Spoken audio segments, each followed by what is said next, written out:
come back, the author of Managing the Gift of Your ADD, ADHD Child. We have Dr. Kevin Ross Emery with us. You stay right there.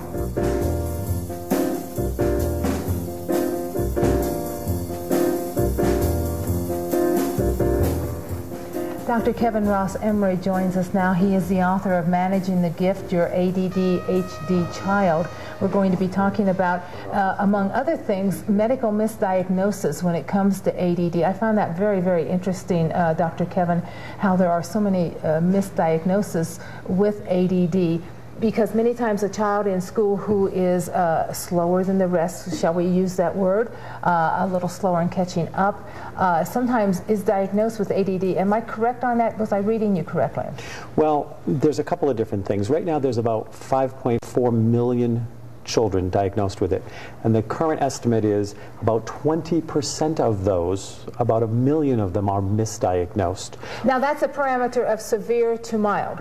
That's the whole gambit. The whole gambit. Okay. And what happens is that one of the telltale areas is like in kindergarten.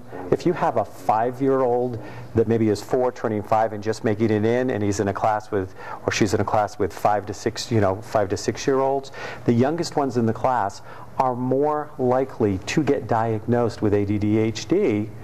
And part of it is, it's simply that they're just a little less mature. Okay. They're just a little, they're not so quite they don't have ADHD at all. They may not have it at all. Diagnosis. Yes. They're just slightly immature. They're just slightly immature. Okay. And one of the other things is that, there's a lot of misinformation. We get partial studies that are released.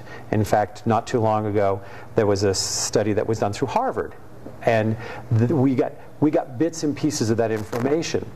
That study was being used in Australia, and they threw it out because they found out that Harvard was completely subsidized by one of the drug companies that produce the drugs for ADD/ADHD. Ritalin, whatever When I was in like 3rd grade, I had to read Charlotte's Web for a book report, and reading at that time made me nauseous. And so they just said I didn't like to read, and I didn't know how to explain to someone, when I read, I get nauseous. Is that a form of ADHD?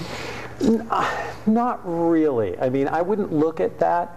There may have been some things going on, between your visual input and your brain, and it may have been something that could have been affected by physical diet, manifestation of something, diet, environment, other things going on. Okay. Yeah. Now, what age typically should we wait until a specific age or an age range to correctly diagnose this? You said early on misdiagnosis, but is there an age where we can really make a definitive on that more than another time?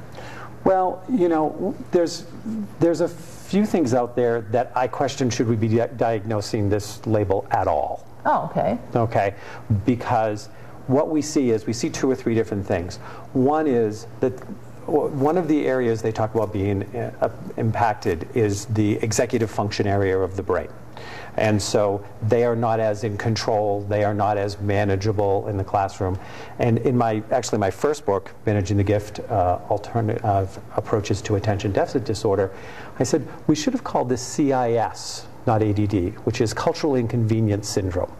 We medicate them so that they behave better in the classroom. Yet studies are continuing to come out that say that in a 6 to 8 year time period, that they do no better than their non-medicated counterparts, that the executive function will catch up on its own if we allow it to, so the medication is not necessary. Yet in a 3 year time period, those that are medicated grow an inch less, because that's one of the side effects, than their counterparts that are being medicated. So am I hearing that they grow out of many of the symptoms as a child or a person gets older? Well, yeah, and we want to look at it, and when we say the symptomology here, one of the things I want to make clear is that these children are acting in a way that often is being exacerbated by diet. Oh, sugars and dyes, I've heard. Okay. Also, it could be exacerbated by parenting. And it is definitely being exacerbated by the condition of public education and what's going on.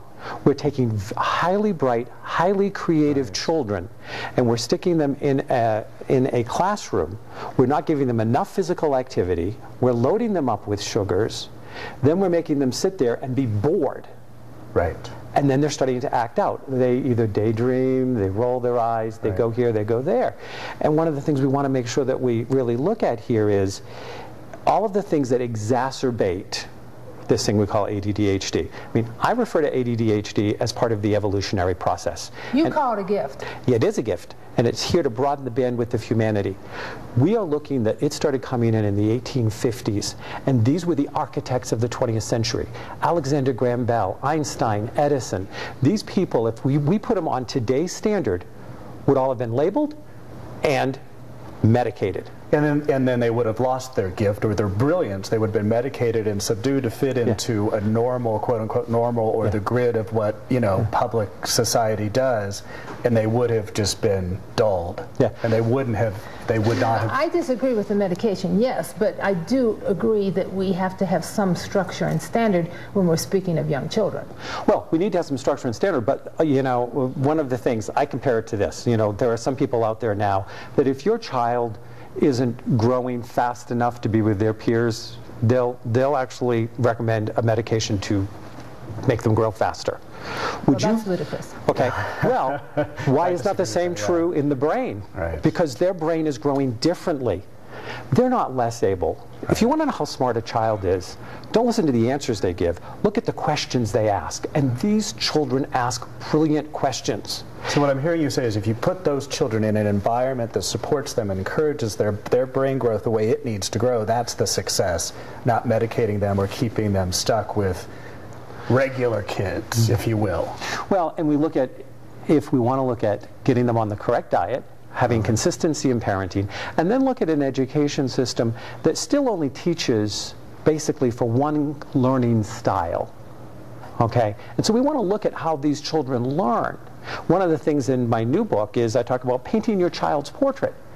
How many parents can sit down and say to a teacher, this is how my child connects to information, this is how they learn, this is how they need to be presented, these are the things that help, you know? And does a teacher, on the other hand, because there's no black hats here. No, no. I'm not looking for There's any. enough to go around. There's enough around. There's a little gray everywhere.